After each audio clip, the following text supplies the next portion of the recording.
Bismillahirrahmanirrahim. Assalamualaikum warahmatullahi wabarakatuh. Alhamdulillahi ala ihsani wa syukru lahu ala taufiqihi wa amtinani. Asyhadu an la ilaha illallah wahdahu la syarika lahu ta'ziman li sya'ni wa asyhadu anna Muhammadan abduhu wa rasuluhu da'ila ridwani. Allahumma salli alaihi wa ala alihi wa ashabihi wa ikhwani. Para ikhwan dan akhwat, para jamaah majelis taklim ya, Nizamiyah Andalusia yang dirahmati oleh Allah Subhanahu wa taala. Pada kesempatan kali ini kita melanjutkan bahasan kita dari tafsir surat Al-Kahfi dan kita akan masuk pada kisah kedua. Karena sudah pernah kita sampaikan bahwasanya dalam surat Al-Kahfi ada 4 kisah ya. Kisah yang pertama Ashabul Kahfi sudah kita sampaikan pada pertemuan sebelumnya. Kemudian sekarang adalah kisah tentang Sahibul Jannatain, yaitu seorang yang memiliki 2 kebun yang indah. Kisah ketiga tentang pertemuan antara Nabi Musa dengan Nabi Khadir, dan kisah keempat adalah kisah Dzulqarnain, yang masing-masing kisah tersebut adalah bentuk daripada ujian yang Allah berikan. Contoh ujian ya, pada kisah Ashabul Kahfi tentang ujian bagaimana sekelompok pemuda yang hidup di suatu daerah yang mereka semua syirik ya kepada Allah Subhanahu wa taala, fitnah lingkungan, namun mereka bisa selamat. Yang kedua adalah fitnah tentang harta ya, fitnah tentang harta.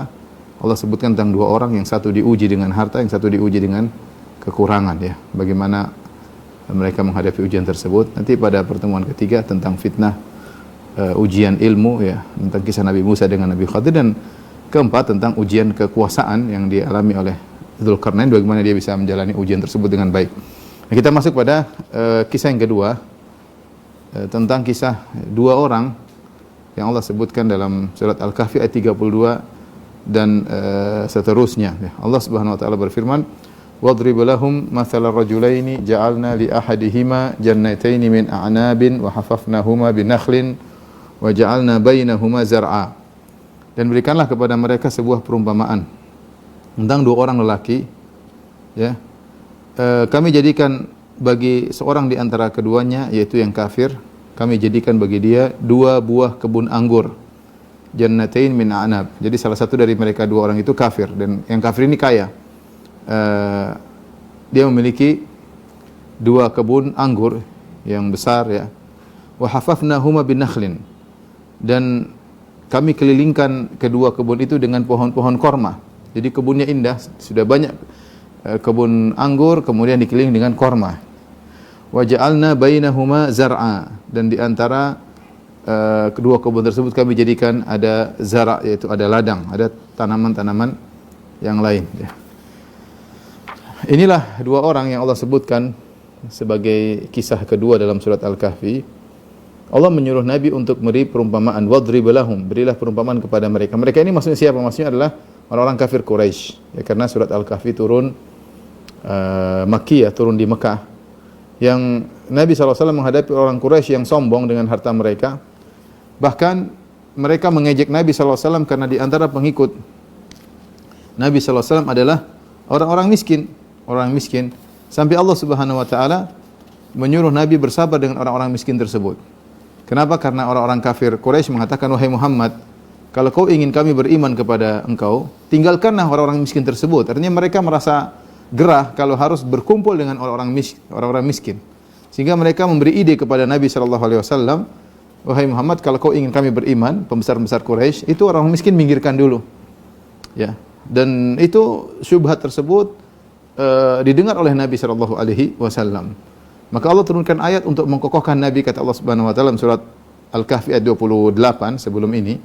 Allah mengatakan, "Wasbir nafsaka ma'al ladzina yad'una rabbahum bil ghadati wal 'ashyi yuriduna wajhah." Sabarkanlah dirimu wahai Muhammad bersama orang-orang yang berdoa kepada Rabb mereka di pagi hari dan petang hari, yuriduna wajhah, yang mereka ikhlas mengharap wajah Allah Subhanahu wa taala. Wala ta'du aynaka anhum turidu zinatal hayatad dunya. Jangan kau lewatkan pandanganmu dari orang-orang miskin ini ke arah dunia. Ya, wala tuti' man aghfalna qalbahu, dan jangan kau ikuti orang yang kami lalaikan hatinya. An dzikrina, sehingga tidak mengingat kami. Wattaba hawahu, dan hanya mengikuti hawa nafsunya. Wa kana amruhu furata, sementara kondisinya melampaui batas. Jadi Allah menyuruh Nabi untuk bersabar dengan sekelompok sahabat yang miskin ya. Ada yang mengatakan Bilal bin Rabah, Khabbab bin Al-Arat ya, orang miskin ya. Abu Dzar Al-Ghifari ya. Orang-orang Quraisy enggak pengin kalau kamu beriman Muhammad ini pinggirin dulu. Dan ini syubhatnya orang-orang kafir sejak dulu zaman Nabi Nuh juga demikian. Mereka mengatakan wahai Nuh, apakah mengikuti wa taba'akal ardhalun? Kami ikuti engkau sementara pengikutmu orang miskin? Enggak. Maka kesombongan orang kafir Quraisy ini, ya, dengan menghina sahabat-sahabat yang miskin, Allah menyuruh Nabi untuk bersabar bersama orang miskin. Allah menyuruh Nabi sallallahu alaihi wasallam untuk memberi perumpamaan kepada mereka. Wadrib lahum, kata Allah, berilah perumpamaan bagi mereka. Bagi siapa? Orang Quraisy yang sombong. Tentang dua orang, yang satu yang sombong, satu miskin. Siapakah dua orang ini yang Allah sebutkan dalam kisah Sahibul Jannatain ini, pemilik dua kebun ini? Ada khilaf di kalangan para ahli tafsir. Ada yang mengatakan mereka berdua adalah sahabat dari Bani Israel, yang satu kafir, yang satu tidak. Dan banyak pendapat yang ada yang mengatakan dua orang ini adalah dua orang yang kakak beradik. Kemudian ayah mereka meninggal dunia, kemudian ayah mereka memberikan harta warisan kepada mereka berdua. Yang satu dia infakkan di jalan Allah, yang satu dia dia kembangkan sampai dia menjadi orang paling kaya ketika itu. Tetapi ini semua tidak ada dalilnya. Yang jelas Allah tidak pernah menyebutkan siapa nama dua orang ini, kebunnya di mana, lokasinya di mana. Ada perkataan para ahli tafsir, tapi semuanya tidak ada dalil secara musnad sampai kepada Nabi sallallahu alaihi wasallam. Hanyalah pendapat-pendapat dari sebagian salaf, bisa jadi benar, bisa jadi keliru. Namun kalau secara dalil maka tidak ada, ya. Tapi ini intinya kisah dua orang. Kemudian para ulama juga khilaf, apakah kisah dua orang ini adalah kisah yang Allah hanya sebagai perumpamaan, artinya hanyalah sekedar perumpamaan, coba renungkan misalnya dua orang ini, tapi tidak terjadi dengan sungguhnya, ataukah ini benar-benar pernah terjadi?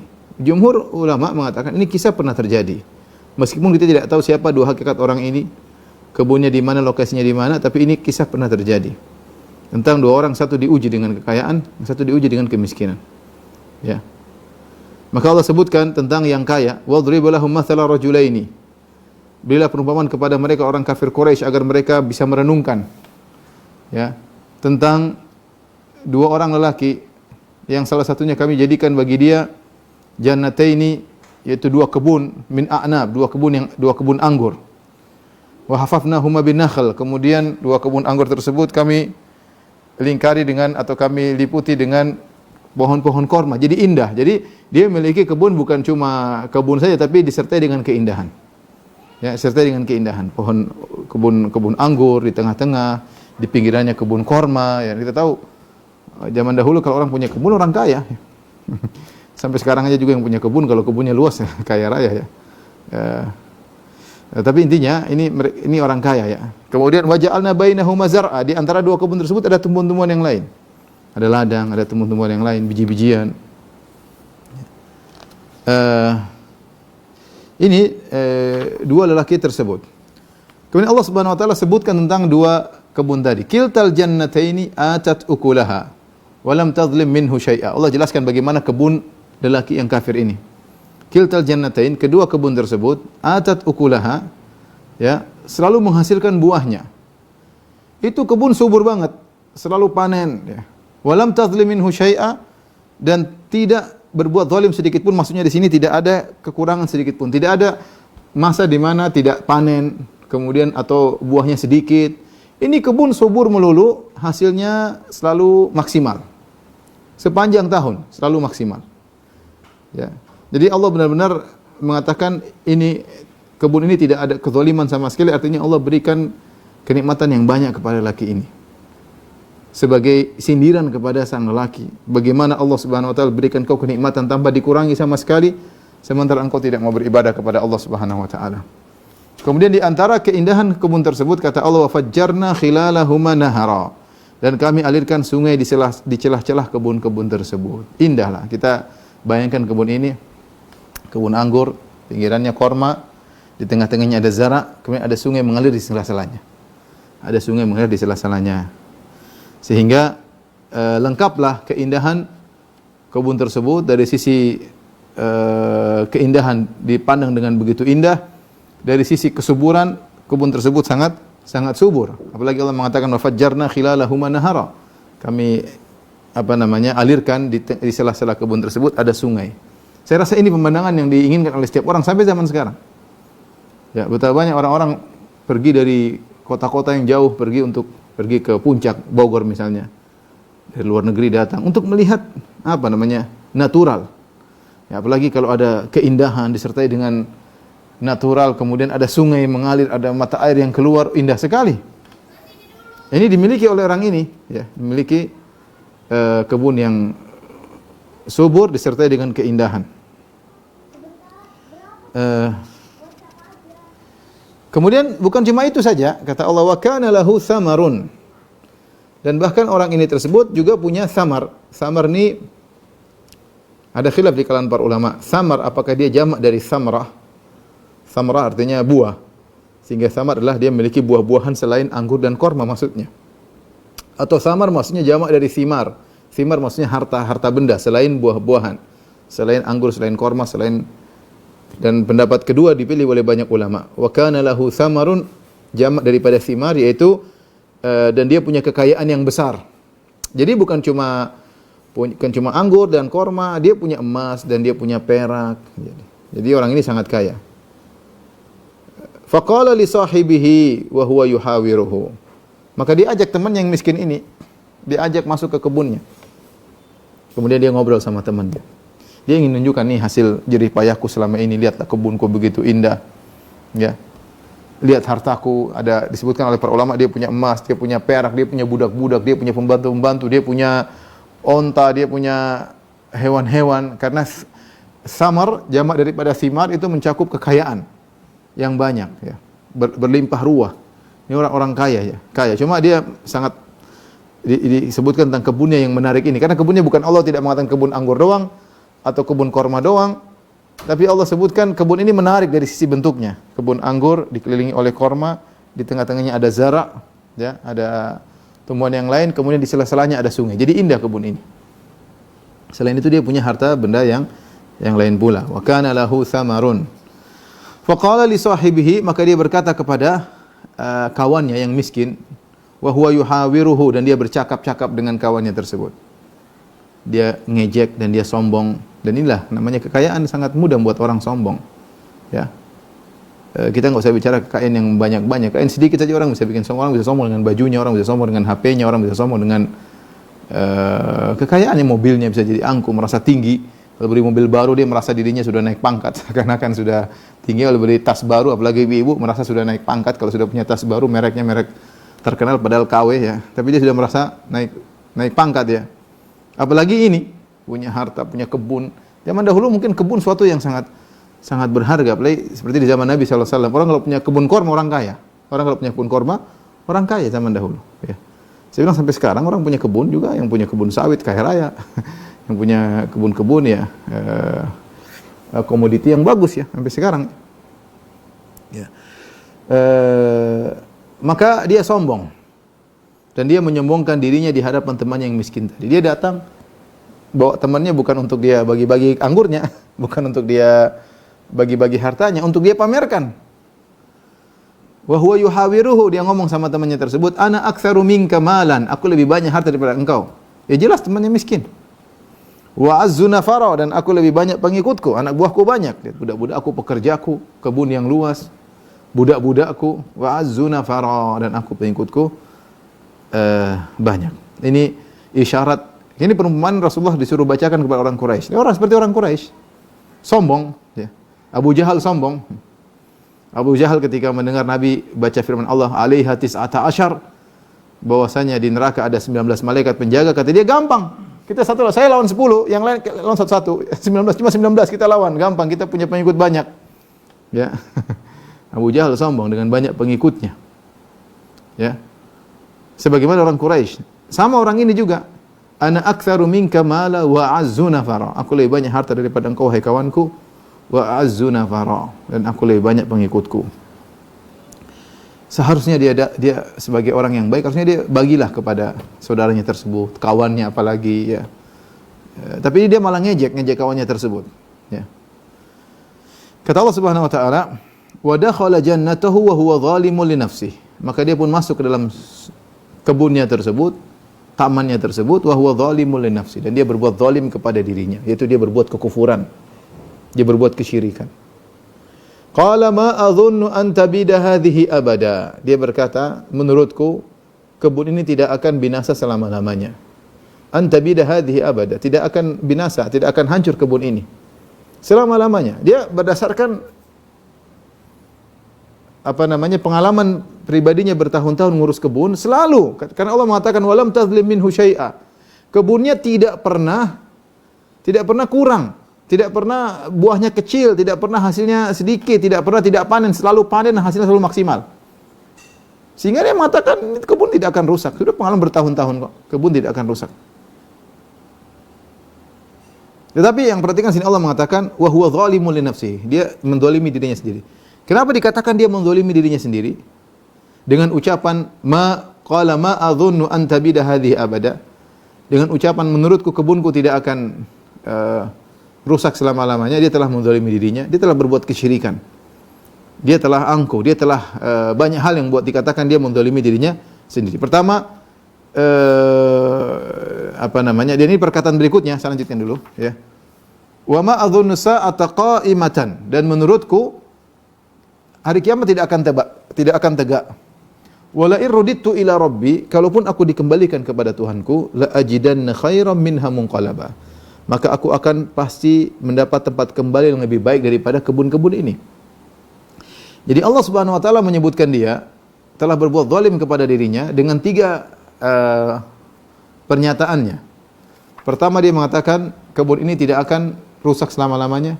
Yang kedua, tidak akan ada tegak hari kiamat. Yang ketiga, kalaupun ada hari kiamat dan saya kembali kepada Tuhanku, maka saya akan mendapatkan kenikmatan lebih daripada kebun-kebun ini. Ini disebutkan dia telah berbuat zalim kepada dirinya. Tapi yang pertama, dia mengatakan qala ma adhunnu an tabida hadhi abadat. Kebun ini tidak akan pernah rusak. Artinya dia merasa dia sampai mati kebun ini akan terus menyertainya. Kebun ini akan terus berbuah terus dan dia akan terus kaya raya sampai dia meninggal. Abadan maksudnya sampai dia mati dia akan kaya terus. Kemudian dia mengatakan seakan-akan bahwasanya dia sudah bisa pastikan hal tersebut. Ya, kemudian yang kedua dia mengatakan wa ma adhunnu sa'ata qa'imah. Menurutku hari kiamat tidak akan tegak. Ini juga kekufuran. Dia meragukan tentang adanya hari kiamat. Bahkan kemudian perkataan yang mengerikan, dia seperti mengejek orang miskin tersebut. Dia mengatakan, kalaupun saya kembali kepada Allah, kepada Rabbku, aku akan masuk surga. Ya, dia mengkiaskan tentang kondisi dunia dengan kondisi akhirat. Kalaupun ada akhirat, saya di dunia kaya, sama nanti di akhirat juga kaya. Ya, dia merasa bahwasanya kondisi dunia sebagai barometer tentang kondisi di akhirat.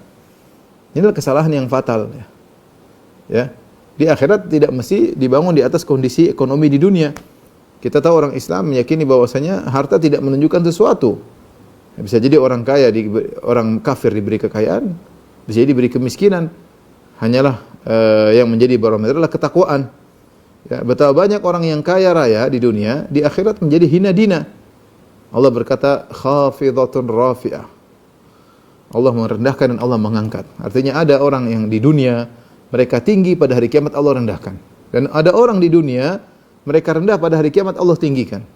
Yang jadi barometer bukan harta. Jadi barometer adalah ketakwaan. Orang ini menyangka, dia punya logika. Kalau di dunia Tuhan sudah memuliakan saya, di akhirat saya juga akan dimuliakan. Akan dimuliakan.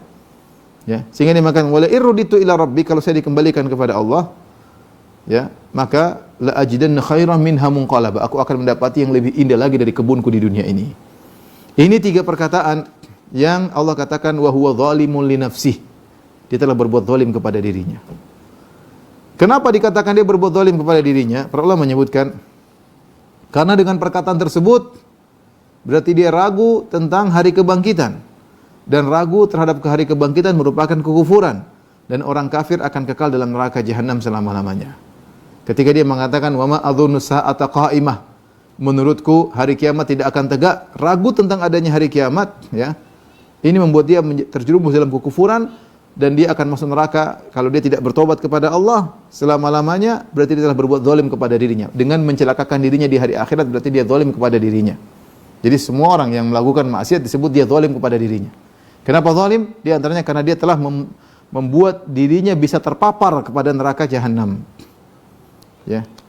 Kemudian juga kenapa dibuat dia zalim kepada dirinya dengan berbuat omongan tadi, wa ma adzunnu an tabida hadhihi abada, kebun ini tidak akan hilang. Ternyata menjadikan Allah memusnahkan kebun tersebut. Berarti dia berbuat zalim kepada dirinya. Nikmat yang Allah berikan kepada dia Allah cabut. Nikmat yang Allah berikan kepada dia berupa kenikmatan kebun yang indah bertahun-tahun dengan harta yang berlimpah ruah bertahun-tahun Allah hancurkan seketika. Berarti dia telah menzalimi dirinya sendiri. Ya. Dan yang ketiga, kenapa dikatakan dia berbuat zalim kepada dirinya sendiri? Karena dia tidak menempatkan sesuatu pada tempatnya. Harusnya dia bersyukur kepada Allah atas nikmat yang Allah berikan, bukan malah dia sombong, ya, malah kufur kepada Allah Subhanahu wa taala. Inilah dia mengatakan, ya, ma adzunnu sa'ata qa'imah. Menurutku hari kiamat tidak akan datang. Bahkan dia berkata, wala iraditu ila rabbi, kalau aku dikembalikan kepada Allah, maka aku akan mendapati kenikmatan yang lebih daripada ini. Ada sebagian ulama mengatakan dia sedang mengejek temannya. Khilaf, apakah dia percaya kepada Tuhan atau tidak? Ada yang mengatakan dia tidak percaya kepada Tuhan, ada yang mengatakan dia percaya sama Tuhan, tapi dia tidak percaya dengan hari kebangkitan. Dan dia ngejek temannya tersebut. Enggak ada itu hari kebangkitan, enggak ada, omong kosong. Enggak ada, kita di dunia saja. Ini sama seperti orang musyrikin Arab. Musyrikin Arab, Abu Jahal, Abu Lahab, ya, Umayyah bin Khalaf, Ubay bin Khalaf, ya, Uqbah bin Abi Mu'ayyid, dan orang kafir Quraisy, semuanya mereka beriman kepada Allah, maka mereka ada haji, mereka umrah, tapi mereka tidak beriman dengan hari kebangkitan. Mereka berkata, man yuhyil 'idhama wa hiya ramim, siapa yang bisa menghidupkan kembali tulang belulang yang sudah hancur lebur. Tapi kenapa mereka beribadah? Orang-orang Quraisy mereka beribadah, mereka tawaf, mereka haji, mereka sedekah, mereka berharap balasan di dunia. Mereka berharap balasan di dunia. Ya sama seperti kita dapati sebagian orang yang mempercayai namanya reinkarnasi kehidupan. Ya, mereka ingin diberi balasan di dunia dengan berbuat baik kepada orang lain. Ya. Tapi mereka tidak beriman dengan hari kebangkitan. Mereka tidak beriman dengan hari kebangkitan. Ya. Meskipun mereka beribadah kepada Allah, orang Quraisy, kafir Quraisy dahulu, mereka tidak beriman dengan hari kebangkitan. Sama seperti orang ini. Ketika dia berdiskusi sama teman yang beriman yang miskin, dia mengatakan, wa ma adzunnu sa'ata qa'imah. Tidak ada hari kebangkitan. Apa itu hari kebangkitan? Saya hidup kaya raya, tentram, enggak ada hari kebangkitan. Kalaupun ada hari kebangkitan, sebenarnya mengatakan dia ngejek. Kalau ada hari kebangkitan pun saya akan dikembalikan, saya jadi masuk surga dan lebih indah daripada ini. Jadi dia mengatakan kalau saya dibangkitkan saya akan masuk surga. Sebagaimana Allah sudah bikin saya kaya di dunia, saya di akhirat akan bisa lebih kaya lagi. Ngejek temannya. Maka teman yang miskin tersebut menasihatinya. Orang baik dia nasihati. Qala lahu sahibuhu wa huwa yuhawiru. Maka berkatalah kawannya tersebut berdiskusi dengan dia sambil menasihatinya. Wa huwa yuhawiruhu, dia bercakap-cakap dengan pemilik kebun tersebut. Dia berkata, akafarta billadhi khalaqaka min turabin thumma min nutfatin thumma sawwaka rajula? Apa kau kafir kepada Allah, ya, yang akan bangkitkan engkau? Kau kafir yang telah menciptakan engkau dari tanah, kemudian dari asalnya Adam dari tanah, thumma min nutfatin, kemudian dari air mani yang bercampur dengan sel telur ovum, ya, thumma sawwaka rajula, dari setetes air mani kemudian Allah jadikan engkau laki yang sempurna. Kau kafir kepada Allah. Jadi dia ingatkan tentang kesalahan orang ini yang meragukan hari kiamat. Orang ini divonis kafir. Dia mengatakan, wa ma adzunnu sa'ata qa'imah, menurutku hari kiamat tidak akan tegak, itu kekufuran. Kenapa kufur? Pertama dia kufur dengan kemampuan Allah untuk membangkitkan. Allah mampu membangkitkan, mudah. Sebagian Allah ciptakan engkau dari tanah, dari air mani bisa jadi manusia. Mudah Allah bikin penciptaan kedua, gampang. Wa laqad alimtumun nasy'atal ula. Bukankah kalian telah tahu bagaimana penciptaan yang pertama, kata Allah. Membangkitkan kembali sangat mudah. Wa huwa ahwanu alaihi, mudah bagi Allah Subhanahu wa taala. Ya. Gampangannya kalau kita ukuran manusia, orang membuat mobil, pertama kali kreasi mobil susah. Tapi kalau sudah pernah mobil, kemudian bikin kedua kali gampang. Allah semuanya gampang. Allah pernah menciptakan kita dari tanah, nenek moyang kita Adam. Kemudian kita melalui proses air mani, status nutfah air mani, jadi manusia. Nah, kalau Allah ingin bangkitkan kembali sangat mudah. Orang ini kafir, dia meragukan tentang kemampuan Allah untuk membangkitkan manusia pada hari kiamat kelak. Ya. Kemudian dia juga kafir karena dia mendustakan pemberitaan Allah. Allah telah kabarkan akan ada hari kiamat, dia mendustakan. Ya. Ketika dia menolak adanya hari kiamat, seakan-akan dia menuduh Allah hanyalah menciptakan dengan bermain-main. Ya. Benar, kalau tidak ada hari kiamat, berarti apa yang terjadi semua ini Allah ciptakan hanyalah main-main. Karena kita tahu di dalam dunia ini ada yang zalim, ada yang dizalimi, ada yang sombong, ada yang rendah, ada yang rajin ibadah, ada yang tukang maksiat. Apakah dibiarkan begitu saja tanpa ada judgment day, tanpa ada namanya hari kebangkitan, hari pembalasan? Tidak mungkin. Kita kalau lihat ada di kantor, ada seorang direktur saja, kemudian dia biarkan anak buahnya bertengkar di situ, ada yang dizalimi, ada yang dirampas, ada yang tidak digaji, dia biarin saja. Ini direktur enggak benar namanya. Ini direktur tidak bijak, tidak bisa mengontrol anak buahnya, tidak bisa memberi hukuman kepada anak buahnya. Kita bilang direktur tidak pantas jadi direktur. Tapi kita berbicara tentang Tuhan Allah Subhanahu wa taala yang menciptakan alam semesta, menciptakan manusia. Kemudian di dunia ini ada yang berbuat zalim, ada yang dizalimi, ada yang dihina, ada yang menghina, ya. Ada yang dirampas hartanya, ada yang diambil hak-haknya, direbut, ada yang dibunuh, ada yang ditembak, ada yang disiksa dan macam-macam. Kemudian Allah biarkan begitu saja. Selesai ini mati tanpa ada hari pembalasan, tanpa ada hari perhitungan, tidak mungkin. Kalau kita mengatakan tidak ada hari kebangkitan, tidak ada hari perhitungan pembalasan di hari kiamat kelak, kita menuduh Allah tidak pantas jadi Tuhan. Ini Tuhan yang enggak layak. Yang hanya membiarkan kejadian, kita tahu dalam kejadian alam semesta ini banyak orang dizalimi. Orang bersenang-senang dengan kemiskinan orang lain. Orang bergembira ria dengan penderitaan orang lain. Banyak sekali dunia ini, banyak sekali. Kemudian dibiarkan oleh Tuhan begitu saja. Ini tidak pantas jadi Tuhan yang seperti ini. Maka ketika dia mengatakan tidak ada hari kiamat, berarti dia mencela, menuduh Tuhan tidak bijak, tidak hikmah. Makanya dia divonis kafir. Akafarta, gara-gara dia ragu dengan hari kiamat. Akafarta billadzi khalaqaka min turab. Apa kau kafir kepada Allah yang menciptakan engkau dari tanah? Tsumma min nutfah, kemudian dari air mani. Tsumma sawwaka rajula. Allah menjadikan kau menjadi lelaki yang sempurna.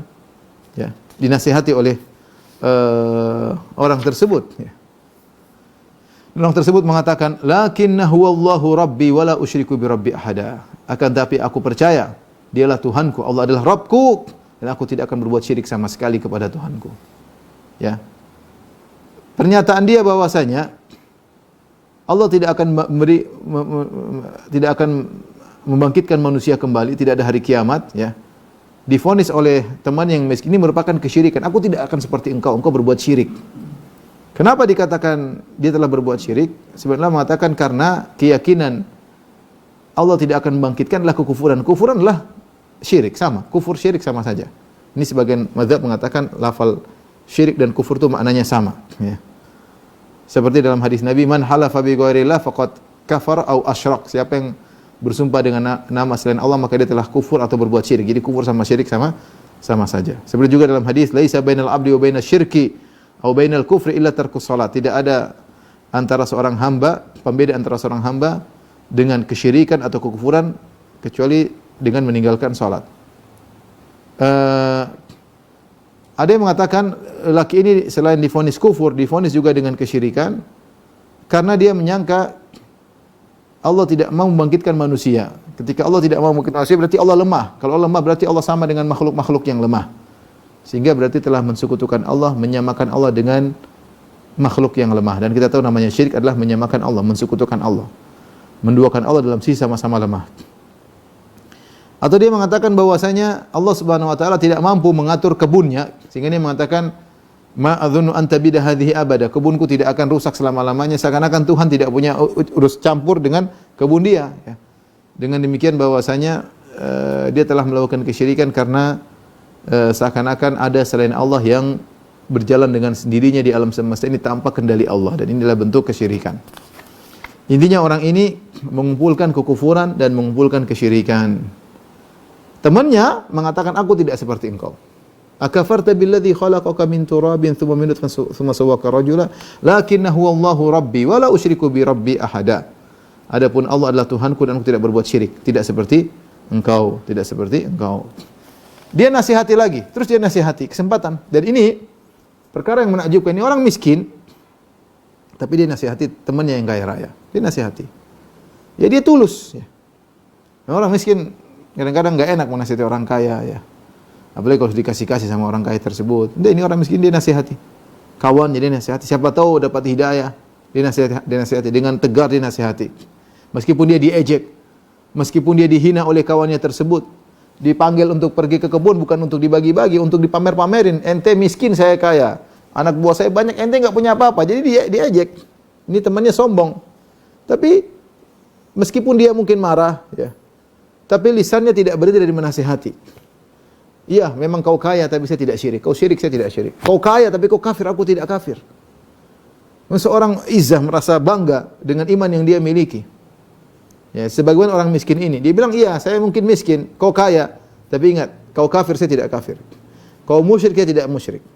Kemudian dia mengatakan, walaula idh dakhalta jannataka qulta ma sya Allah la quwwata illa billah. Dan mengapa kamu tidak mengatakan waktu kamu masuk kebunmu, kau tidak mengatakan masya Allah la quwwata illa billah. Sungguh atas kehendak Allah semua ini terwujud. Tidak ada kekuatan kecuali dengan pertolongan Allah. Harusnya kau ucapkan demikian, bukan malah kau sombong. Saya punya harta banyak, saya punya anak buah banyak. Harusnya langsung kau memuji Allah. Masya Allah la quwwata illa billah. Ini semua atas kehendak Allah. Tidak ada daya, tidak ada upaya. Saya tidak mungkin bisa menimbulkan kebun yang begitu indah dengan kebun korma, dengan kebun anggur dikelilingi oleh korma, di tengah-tengah ada zara, ada tumbuh-tumbuhan yang lain, dialiri oleh sungai-sungai. Kebun yang indah yang disertai dengan harta yang banyak, emas dan perak budak-budak. Ini semua adalah dari Allah Subhanahu wa taala. Orang ini ujub. Dah sombong dia ujub dengan apa yang dia lakukan. Intaroni ana aqalla minka mala wa walada. Sekiranya kamu anggap aku lebih sedikit darimu dalam hal harta dan keturunan.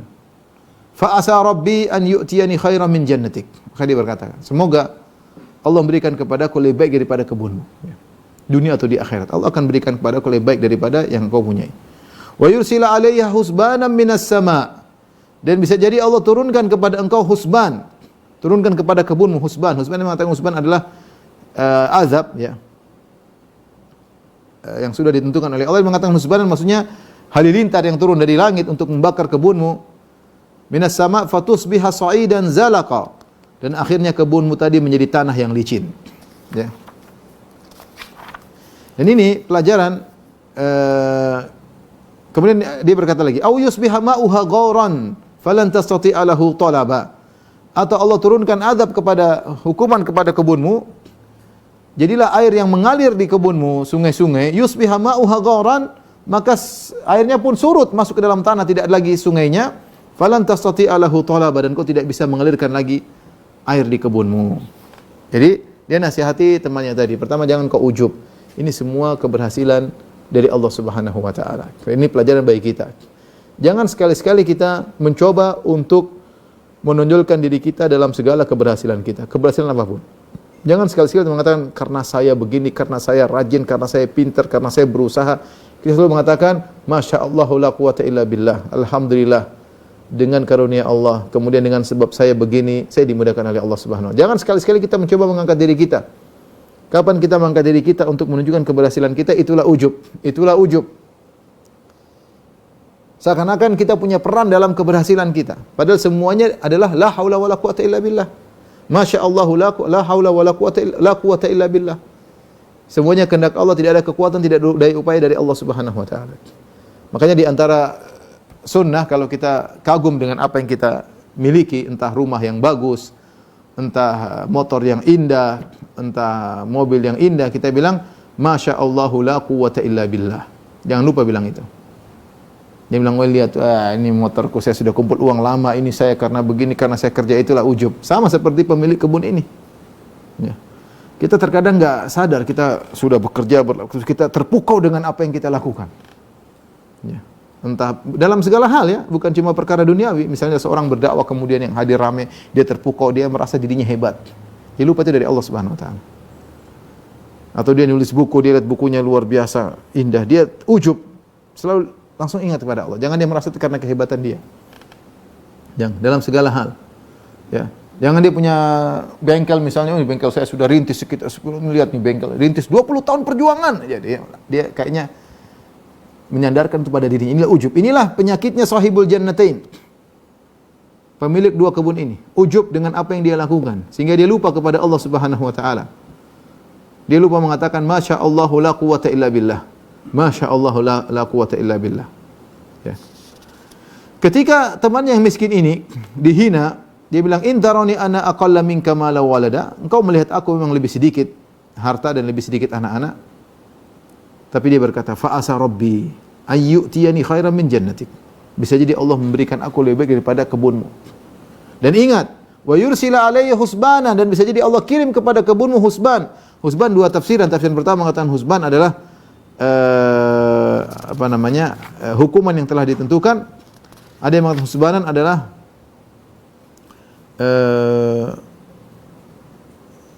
yaitu maksudnya batu yang dilempar atau sesuatu yang dilempar dari langit, bisa jadi adalah sa'iqah, yaitu halilintar, petir yang menyambar kebunmu, ya. Wa yursila alaihi husbanan minas sama' fatusbiha sa'idan zalaqa. Kebunmu akan disambar dengan petir, dengan dibakar dari langit, ya. Kemudian hancur lebur menjadi tanah yang licin, seakan-akan tidak pernah ada apa-apa. Hukuman dari langit. Au yusbiha ma'uha ghauran. Dan sekarang kau bangga dengan sungai-sungai yang mengalir. Itu yang mengalirkan siapa? Allah Subhanahu wa taala. Dan kalau Allah turunkan azab, au yusbiha ma'uha ghauran, air yang tadinya mengalir masuk surut semua ke dalam tanah. Falan tastati alahu talaba. Kalau sudah air sudah surut, kau tidak bisa gali lagi air tersebut. Allah yang mengeluarkan air tersebut. Ada yang mengatakan, ini kenapa orang ini yang miskin ngomong demikian? Ada yang mengatakan dia tersinggung. Ketika dikatakan kau miskin saya kaya, kau tidak punya apa-apa, saya punya pengikut banyak. Kau enggak punya kebun, saya punya kebun. Kau enggak punya emas perak, saya punya emas perak, punya kuda, punya unta banyak-banyak. Sehingga dia tersinggung. Maka dia berdoa kepada Allah tadi. Fa asa rabbi ayyutiyani khairan min jannatik wa yursila alaihi husban minas sama' wa tusbiha sa'idan zalaqa aw yusbiha ma'uhan ghaura falan tasitalahu talaba. Dia berdoa, ya Allah, berikanlah aku kebun lebih bagus daripada kebun dia. Ya Allah, timpakanlah azab dari langit, hancurkanlah kebun dia sehancur-hancurnya. Ya Allah, sungai yang mengalir, surutkanlah airnya sehingga dia tidak bisa mengalirkan air lagi. Ada yang mengatakan dia berdoa karena dia dizalimi. Dan ingat, doa orang dizalimi dikabulkan. Ya. Wattaqi da'watal mazlum fa innahu laisa bainaha wa bainallah hijab. Takutlah kalian daripada doa orang yang dizalimi. Sungguh tidak ada hijab penghalang antara doanya dengan Allah Subhanahu wa taala. Dan dia dizalimi bukan dengan hinaan. Orang terkadang lebih baik dipukul badannya, lebih baik dilukai badannya daripada dia dihancurkan harga dirinya. Ya, orang ini dihina, ya. Jarahatul lisani jarahatus sinani lahal ti'amu wala yaltamu ma jarahal lisanu. Kata seorang penyair berkata, luka yang diakibatkan sayatan pedang masih bisa diobati, masih bisa disembuhkan, tapi kalau luka yang diakibatkan sayatan lisan tidak ada obatnya. Bukannya dia datang panggil temannya untuk dibagi-bagi anggur, dibagi-bagi korma, ya, bagi emas perak. Ini malah datang untuk diejek-ejek. Ente kemana aja lu selama ini? Ya? Lihat, gue udah sekian tahun sekarang ini kebun luas. Ente nggak ada apa-apanya, diejek, dihina. Sakit hati dia.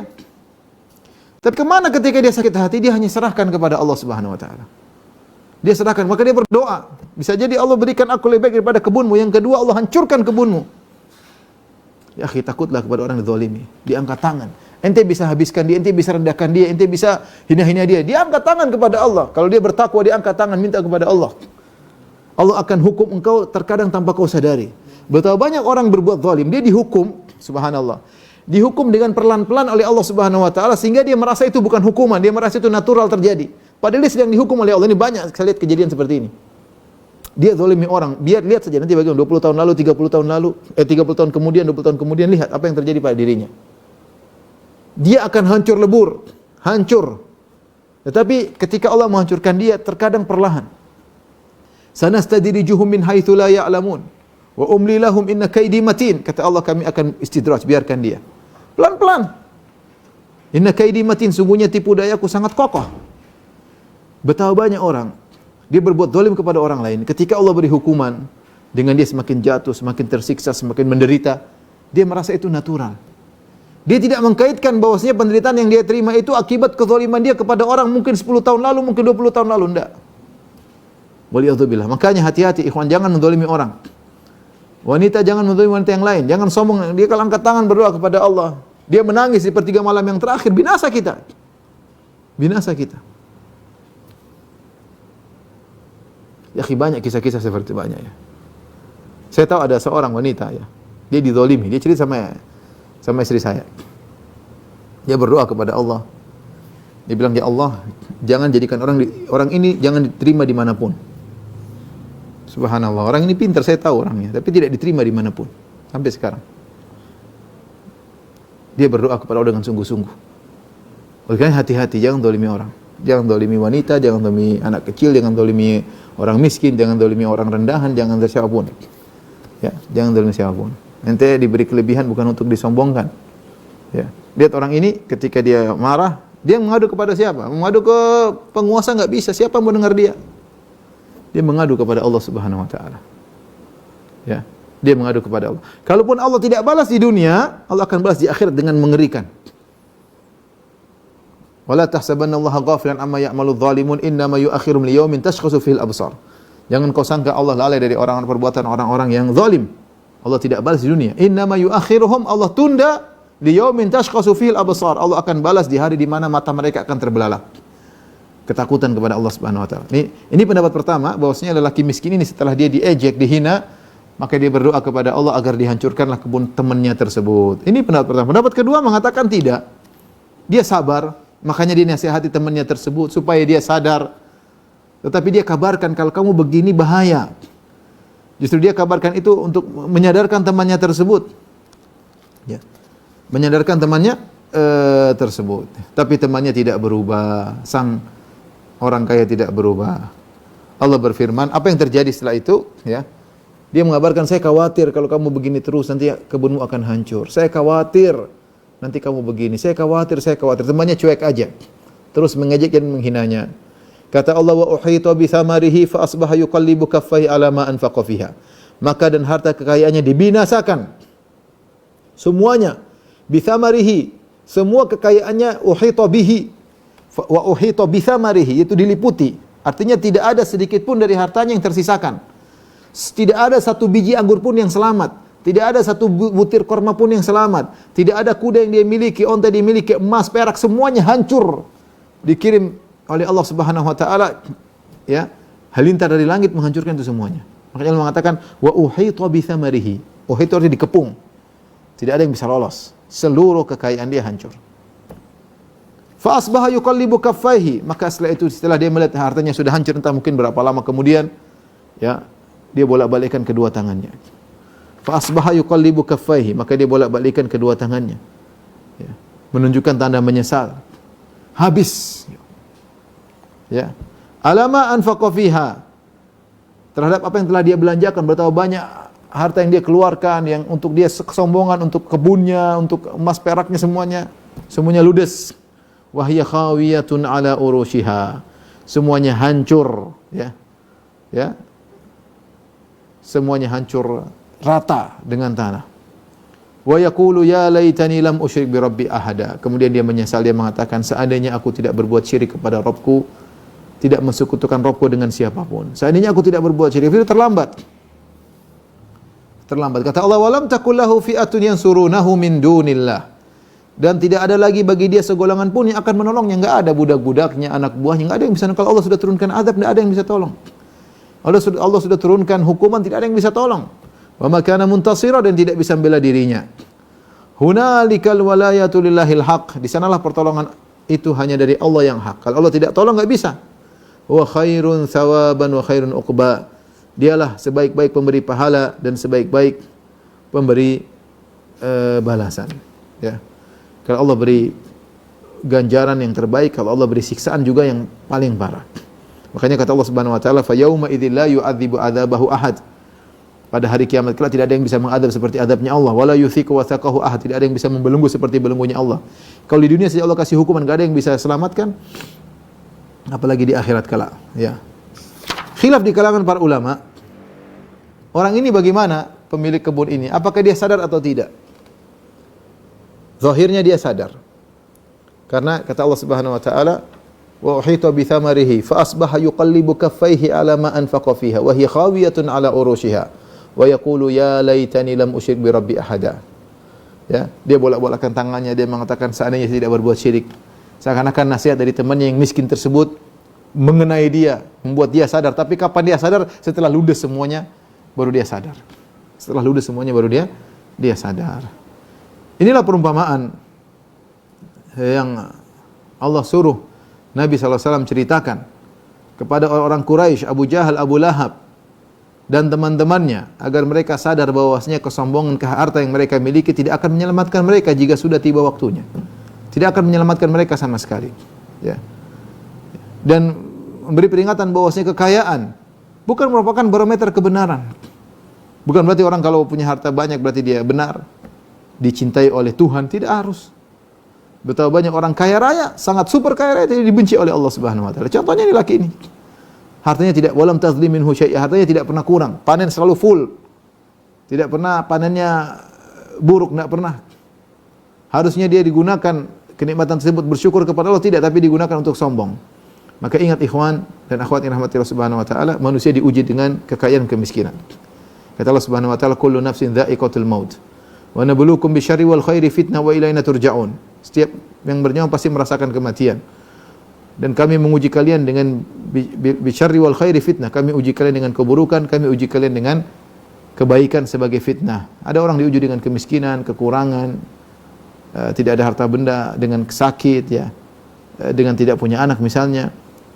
Ini juga ujian. Tapi ada yang diuji dengan sebaliknya, diuji dengan kekayaan, ya, harta benda yang berlimpah ruah, dengan anak yang banyak, sehingga dia tidak lulus dalam ujian tersebut, menjadikan dia sombong dan angkuh dan merendahkan orang-orang yang di bawahnya. Maka hidup kita ini adalah ujian. Tapi setelah itu Allah sebutkan ayat yang menjelaskan tentang hakikat daripada dunia. Setelah Allah menyebutkan kisah tersebut, Allah berfirman, "Wadrib lahum mathalal hayatid dunya kama in anzalnahu minas sama'i fakhtalata bihi nabatul ardi fa asbaha hashiman tadruhu ar-riyah wa kana Allahu ala kulli syai'in muqtadira." Kata Allah, dan buatlah untuk mereka manusia perumpamaan tentang kehidupan dunia ini kama in anzalnahu minas sama, ibarat air hujan yang kami turunkan dari langit. Fakhtalata bihi nabatul ard, sehingga menyuburkan tumbuhan di bumi. Fa asbaha hashiman tadruhu ar-riyah, tiba-tiba tumbuhan tersebut menjadi kering yang diterbangkan oleh angin. Wa kana Allahu ala kulli syai'in muqtadira, dan sungguhnya, ya, Allah Maha Kuasa atas segala sesuatu. Setelah Allah sebutkan tentang kisah sahibul jannatain, pemilik kebun yang sombong tersebut, Allah sebut tentang hakikat dunia. Dunia itu seperti apa? Seperti air hujan yang turun di bumi yang tandus, kemudian menumbuhkan tumbuhan yang hijau. Tiba-tiba tumbuhan yang hijau tadi fasbaha, tiba-tiba berubah menjadi hashiman. Hashiman itu adalah daun yang kering, ya. Tadruhu riyah, yang ditiupkan oleh angin. Cepat. Ada dua pendapat di kalangan para ahli tafsir tentang makna ayat ini. Yang mengatakan Allah memperumpamakan dunia dengan air tersebut. Air yang turun. Ini pendapat pertama. Air itu seperti dunia. Air itu tidak menetap, dia berubah-ubah, terkadang dalam bentuk es, terkadang dalam bentuk uap, terkadang dalam bentuk benda cair. Demikianlah air, berpindah dari satu tempat ke tempat yang lain. Harta pun demikian, dunia pun seperti itu, ya. Kemudian juga air akan mengering suatu saat. Diturun, kemudian dia menguap, ya. Kemudian dia berubah menjadi yang lain, ya. Sebagaimana dunia tidak akan kekal selama-lamanya. Kemudian juga kita tahu air, kalau kita ambil secukupnya bagus, tapi kalau kita berlebihan, apalagi sampai banjir, maka beri mudarat. Sama dengan harta, kita ambil secukupnya, sepenuhnya. Kalau berlebihan, kita akan mendapatkan mudarat dengan banyaknya harta tersebut, karena air itu bermanfaat pada kadar tertentu. Kemudian barang siapa yang mencebur kepada air, dia pasti mendapatkan basah, pasti ada efeknya. Demikian juga dunia, kalau seorang tenggelam dengan dunia, pasti ada efeknya, nggak mungkin tidak.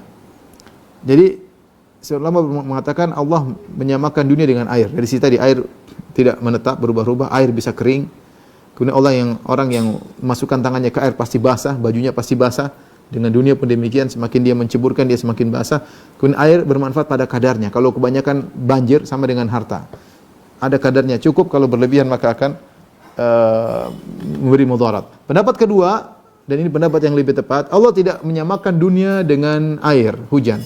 Tapi Allah menyamakan dunia dengan air hujan yang turun, yang menumbuhkan tumbuhan yang hijau, tiba-tiba jadi kuning, kering, kemudian hancur ditiup angin. Kira-kira dunia seperti itu. Dunia itu seperti air hujan yang turun. Air hujan turun, bumi tandus, kemudian turun air hujan, kemudian tumbuh-tumbuhan yang indah, hijau, ya. Kadang berwarna-warni. Tapi berapa lama keindahan tersebut? Fa asbaha, cepat, tiba-tiba menjadi daun yang kering, bunga yang layu. Kering ditiup angin. Demikianlah kehidupan dunia yang sangat sebentar. Sekarang mungkin lagi segar-segarnya, umur 30, 40, ya. Lagi segar-segarnya, lagi aktif-aktifnya. Ya, energiknya. Sekarang mungkin sebentar lagi, entar 45 udah mulai lemas, mulai enggak kuat, mulai peot ya, mulai top, tua, ompong peot. Ya, seperti itu. Ibu-ibu sekarang mungkin masih cantik, masih kemayu, masih indah. Lama-lama seperti bunga mawar yang cepat. Zahratal hayatid dunya. Seperti bunga mawar yang mudah layu. Indah memang, harum, berwarna-warni, enak dipandang, tapi berapa lama sih? Berapa lama? Mulai sakit-sakitan, mulai penyakit mulai muncul yang dulunya tidak ada, mulai muncul bermunculan, ya. Mulai peot badan, mulai keriput kulit kita, mulai mata mulai tidak melihat dengan jelas, pendengaran mulai terganggu, mulai kepala sering pusing, mulai darah tinggi dan macam-macam, gula mulai naik ya, dan berbagai macam penyakit. Ya, itulah kehidupan dunia, ya. Begitu cepat berlalu, ya. Begitu cepat berlalu. Makanya Allah menamakan dunia dengan zahratal hayatid dunya. Bunga mawar. Allah menamakan dengan bunga mawar. Bunga mawar itu indah, berwarna-warni, tetapi cepat layu. Harum memang. Harum. Dilihat juga berwarna-warni indah, tapi cepat layu. Setelah itu ayat terakhir yang kita bahas pada kesempatan ini, Allah berfirman, "Al-malu wal banuna zinatul hayatid dunya wal baqiyatus salihatu khairun 'inda rabbika thawaban wa khairun amala." Sungguhnya harta dan anak-anak adalah perhiasan dunia. Dan itu benar. Siapa yang tidak senang punya harta yang banyak? Semua orang manusiawi suka dengan harta yang banyak, cinta dengan harta. Wal banun, anak-anak. Siapa yang enggak senang punya anak banyak? Anak laki-laki, anak perempuan, kita bangga dengan anak tersebut, buah hati kita ya. Zinatul hayatid dunya, perhiasan dunia. Tetapi ingat, wal baqiyatus salihat, amalan saleh yang tersisa, khairun inda rabbika thawaban, lebih baik pahalanya di sisi Rabbmu, wa khairun amala, dan lebih baik harapan. Oleh karena seorang silakan mencari harta, silakan punya banyak anak, tapi ingat amal saleh yang paling utama, karena itu yang tersisa buat kehidupan kita pada kehidupan berikutnya. Ya, maka jangan terpedaya dengan dunia ini. Kalaupun Anda diuji dengan dunia, janganlah seperti sahibul jannatain, jadi orang yang sombong dan angkuh. Ketahuilah bahwasanya dunia begitu cepat sirna. Kalau dunia tidak sirna, kita yang sirna di luar.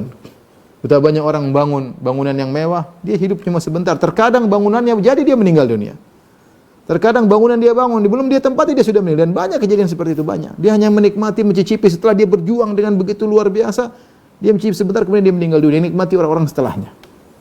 Kalau tidak dunia yang pergi dari kita, kita yang pergi dari dunia. Saya ulangi, kalau tidak dunia yang pergi dari kita yang pergi dari dunia tersebut. Ya. Oleh karena seorang mempersiapkan al-baqiyatus salihat, amal soleh yang tersisa. Makanya Allah mengatakan al-baqiyat, yang tersisa. Ya, yang tidak ada habisnya. Ya.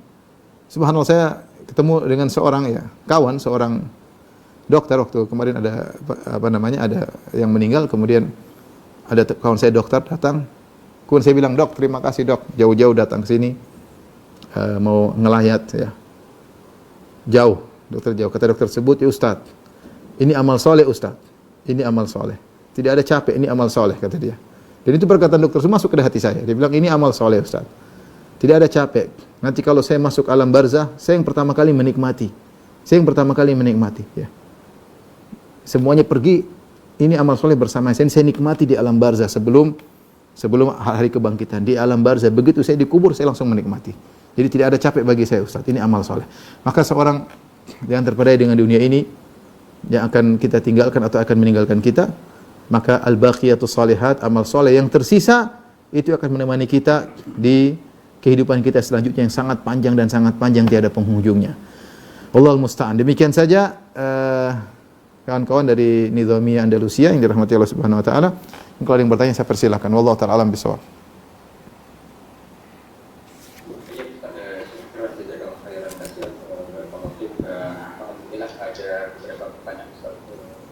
Kira-kira berapa pertanyaan? Boleh 4 lah, 4 boleh ya. Pertanyaan pertama, Ustaz, bagaimana Ustaz cara menasihati saudara kita yang kaya tapi sombong terhadap kita, terkadang suka menyindir bahkan meremehkan kita dalam segi ekonomi dan harta. Ini kayak kisah 2 orang ini yang Allah sebutkan, satu sombong, satu miskin. Yang miskin diejek-ejek. Ya kita nasihati aja ya. Jangan doakan keburukan ya, itu saudara kita, apalagi kakak kita, adik kita. Ya, kita nasihati aja, bilang ini harta titipan, akan ada hisapnya. Sampaikan aja, kita WA, ya. Entah dia baca, dia nggak baca. Kalau kita ketemu langsung kita sampaikan, ya semoga kamu diberkahi oleh Allah, harta ini ada tanggung jawabnya, ya. Hati-hati, jangan sombong, jangan angkuh. Sampaikan aja, nggak ada masalah, ya. Ya. Tapi jangan kita sampaikan sambil marah-marah, enggak ya. Kamu kenapa tersinggung ya? Saya bilang ya kita sampaikan aja karena Allah Subhanahu wa taala kita ingatkan bahaya kesombongan itu bahaya. Sebagaimana tadi dia nasihati kawannya, hati-hati, awas. Hati-hati, awas ya. Harusnya kau ingat kepada Allah. Kalau kau lihat hartamu, Masya Allahu la quwata illa billah. Ini hasil dari Allah Subhanahu wa taala. Banyak orang lebih cerdas daripada kamu, tidak kaya seperti kamu. Banyak orang yang lebih pengalaman banyak, tidak kaya seperti kamu, ya. Ingatkan ya, bahwasanya semua nikmat dari Allah Subhanahu wa taala. Ya, demikian saja. Adapun kalau kita sudah nasihati dia tetap menghina kita, bahkan semakin menghina, kita sabar ya. Sabar ya.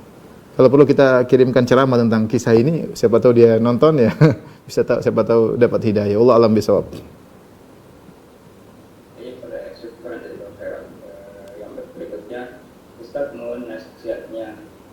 Dulu ketika ekonomi keluarga saya biasa-biasa aja atau pas-pasan atau bahkan rendah, alhamdulillah bisa banyak beribadah, baca Al-Quran, sholat malam dan lain-lain, dan kumpul di majelis taklim. Tapi ketika ekonomi lebih karena bekerja keras, setelah saya merenungkan ibadah keluarga dulu yang rajin sekarang berkurang, bahkan jarang. Apakah ini ciri-ciri harta yang dihasilkan atau dikumpulkan kurang berkah? Mohon nasihatnya Ustaz, dan harus bagaimana caranya? Wallah alam ya, itu di antara keberkahan tadi, benar, itu ciri-ciri tidak berkah, maka belum terlambat seorang berusaha segera memperbaiki dirinya ya. Seorang perbaiki dirinya ya. Kenikmatan yang buat seorang semakin jauh dari Allah itu namanya istidraj. Itu kenikmatan tersebut istidraj. Ya, kenikmatan yang buat orang semakin dekat kepada Allah itu kenikmatan yang berkah ya. Kalau orang semakin banyak harta, semakin takut kepada, semakin bersyukur kepada Allah, semakin banyak sedekahnya, semakin merendah diri, semakin tahu betapa kurangnya dia bersyukur kepada Allah, maka itu adalah kenikmatan yang buat dia semakin bertakwa. Tapi kalau kenikmatan buat dia lalai, dia tidak rajin beribadah, semakin merendahkan orang lain, semakin jauh dari Allah, sibuk dengan dunia, setiap hari urusan ini, urusan anu, ya, sehingga lupa baca Quran, lupa sholat malam, lupa berzikir pagi petang, ini menunjukkan dia sedang diuji oleh Allah dan dia istidraj ya. Karena harta tersebut semakin menjauhkan dari Allah, maka tidak ada kata terlambat, segera dia kembali kepada Allah. Coba dia lihat apa yang salah dalam manajemen hartanya, manajemen rumah tangganya. Segera dia susun, di-manage kembali agar dia bisa ingat kepada Allah. Harta tersebut harusnya membuat dia semakin dekat kepada Allah, bukan buat dia semakin jauh ya. Dan masih ada waktu ya. Renungkan diri mulai dari istri dan anak. Mulailah harta tersebut dia salurkan ke tempat-tempat yang bermanfaat ya. Insyaallah nanti berubah menjadi berkah insyaallah taala. Tapi segera dia perbaiki diri. Karena saya katakan tadi, seorang terkadang dijauhkan dari Allah dan dia tidak sadar. Dia menganggap itu natural biasa. Dia lupa. Seakan-akan biasa saja. Karena perlahan, tidak langsung. Dia tidak langsung malas gitu. Tidak, tapi perlahan. Dari rajin, kemudian sehingga seakan-akan ketika dia malas, dia tidak sadar dia sedang malas. Dia tidak sadar dia jauh dari Allah. Dia tidak sadar. Kenapa? Karena begitu perlahannya. Maka ketika dia sadar, Allah kasih dia teguran, segera dia kembali. Umur sebentar ya ikhwan. Ya, umur kita tidak tahu. Kita lagi di zaman corona, begitu banyak orang-orang kaya dipanggil oleh Allah Subhanahu wa taala. Anak muda dipanggil oleh Allah Subhanahu wa taala. Kita enggak tahu kita sampai hidup sampai kapan. Mumpung masih diingatkan oleh Allah, segera perbaiki diri. Allah alam bisawab. Baik, dua pertanyaan lagi ya. Oke, baik, segera juga yang berikutnya ini agak panjang narasinya, Anda bacakan pelan-pelan. Apa Ustaz, Anda punya teman dulunya bermanhaj salaf, namun kemarin menyatakan keluar dari bermanhaj salaf atau pemahaman salaf. Itu dikarenakan efek ujian COVID ini Ustaz, baik berupa fitnah politik, fitnah info Hamas, fitnah info Palestina, dan fitnah dunia yang lainnya. Jadi antara efek dia menyatakan demikian, ada personal manusia yang akhlaknya buruk sehingga menyakitkan hati, kaku dan tidak menyenangkan saat bergaul. Itu beberapa sebab yang rancu di benak dia sehingga berpikir keluar dari manhaj salaf yang mulia. Ana sangat yakin beliau masih condong ke manhaj salaf, namun ana khawatir dia tidak rujuk kembali dari ketuturannya atau kelemahannya. Akhirnya karena lesan tulisan tangan seseorang yang kasar, kaku dan tidak mempertimbangkan mudaratnya atau bahayanya yang cenderung yang mencoreng nama dakwah salafinya Ustaz, jadi tercemar.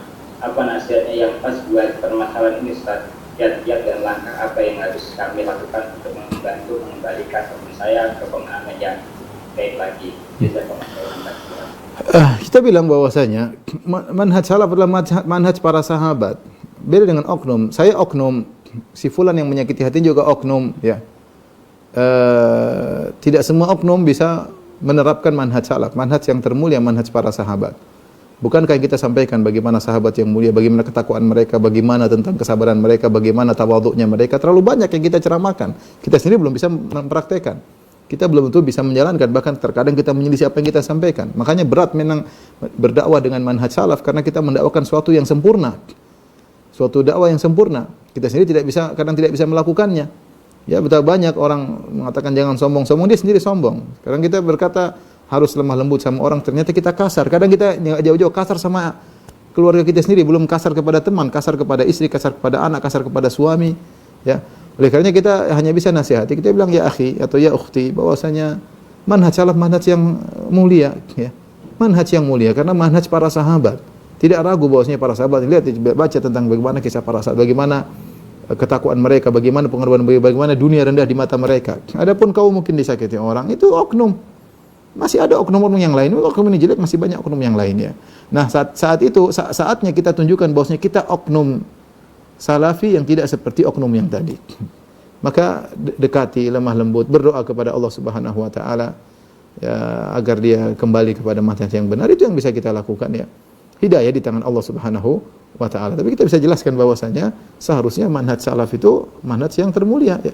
Ya, sebenarnya kita bergaul, kita dapati sebagai orang bermanhaj salaf, masya Allah, akhlaknya mulia, lemah lembut, dermawannya luar biasa, tidak pelit. Kita dapati sebenarnya orang ngaku manhaj salaf, mungkin jenggotnya panjang, mungkin pakai cadar, tapi pelitnya luar biasa. Kalau ngomong nyakitin orang dan lain-lain, ya terkadang pribadi dia. Cuma dia bermanhaj salaf, cuma pribadi ya. Sehingga orang menyangka manhaj salaf seperti ini, padahal tidak. Manhaj salaf manhajnya para sahabat. Cuma oknum belum tentu bisa menjalankan apa yang diperintahkan dalam manhaj salaf. Wallahu a'lam bishawab. Tapi yang terakhir,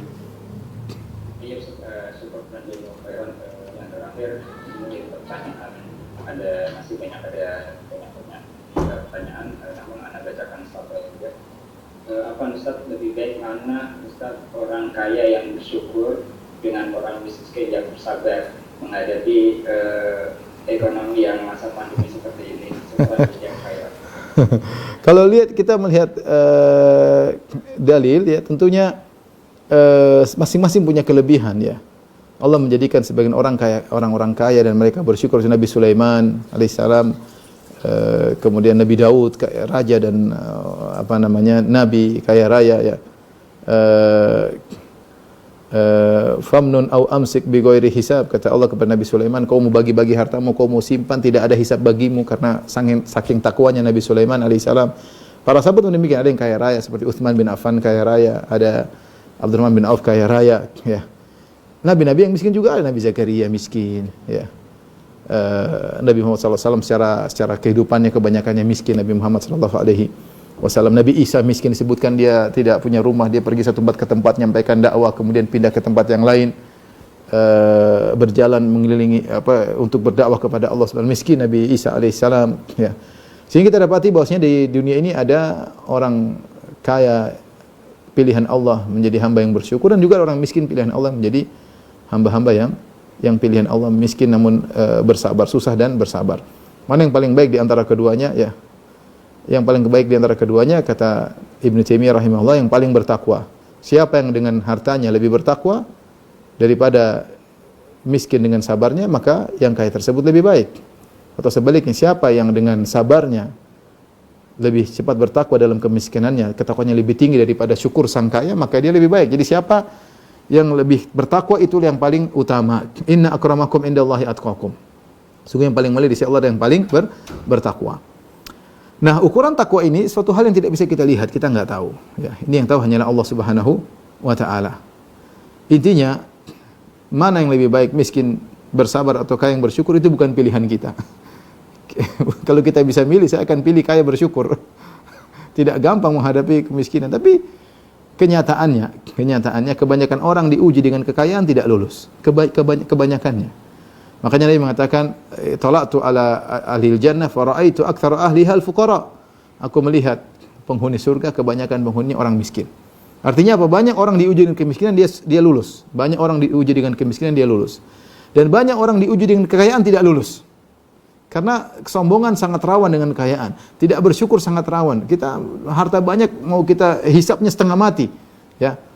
Oleh karenanya, siapa yang diuji dengan kekayaan, jadilah hamba yang bersyukur. Siapa yang diuji dengan kemiskinan, bersabarlah. Ya. Dan kita tahu lebih banyak orang miskin daripada orang kaya. Ya. Maka saya katakan, sebagai hiburan, kebanyakan orang diuji dengan kemiskinan, lulus. Dan ingat, kebanyakan orang diuji dengan kekayaan, tidak lulus. Ya, Anda jangan bilang, ya Allah, saya insya Allah lulus kalau diuji dengan kekayaan. Belum tentu, ya. Belum tentu, berat. Sudah, sekarang itu bukan pilihan kita. Kalau disuruh milih, saya akan milih lebih baik diuji dengan orang, dengan kekayaan. Tapi pilihan bukan di tangan kita. Apa yang Allah berikan, kita jalani. Apa kata Umar bin Khattab radhiyallahu taala anhu? Beliau berkata, "Al-ghina wal faqr matiyatani, la ubali bi ayyihima arkabu." Miskin dan kaya adalah dua tunggangan. Aku tidak peduli aku menunggang yang mana. Artinya apa? Kalau aku menunggang kekayaan, aku jadi hamba yang bersyukur. Kalau aku menunggang kemiskinan, menjadi hamba yang bersabar. Tapi sekali lagi, kebanyakan orang diuji dengan kemiskinan lebih lulus daripada orang diuji dengan kekayaan. Semoga Allah Subhanahu wa taala menjadikan kita hamba idza utiya syakara, kalau diberi kenikmatan bersyukur, wa idza ibtuliya sabara, kalau diberi ujian bersabar, wa idza adnaba istighfar, kalau berdosa segera beristighfar. Demikian kurang lebihnya saya mohon maaf kepada para jamaah Majelis Ta'lim Nizami Andalusia. Insyaallah kita bertemu di kesempatan lain, masih kisah berikutnya, kisah pertemuan Nabi Musa dengan Nabi Khadir. Wallahu ta'ala alam bisawab. Assalamualaikum warahmatullahi wabarakatuh.